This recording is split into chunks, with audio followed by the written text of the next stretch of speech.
Hello guys, today I've got the Samsung Galaxy Buds4 Pro and I'm going to show you how to perform a factory reset, hard reset for your earbuds without the application. If you are on some TV, if you are on your iPhone or a phone that doesn't support the application, there are many possibilities where you just may not have the application available. So, how to do so? At first, on your phone, open the settings, but let me do this quickly. Here, open the settings, and now Bluetooth. Tap this arrow near your device, and now head over to unpair over here.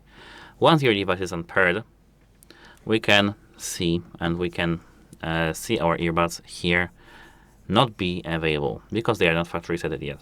We need to now enter the pairing mode, which is just holding our connection button at the back for 4, maybe 5 seconds. Close, open indicates if it doesn't work, and hold the button once again. Now we have done our hard reset. Goodbye.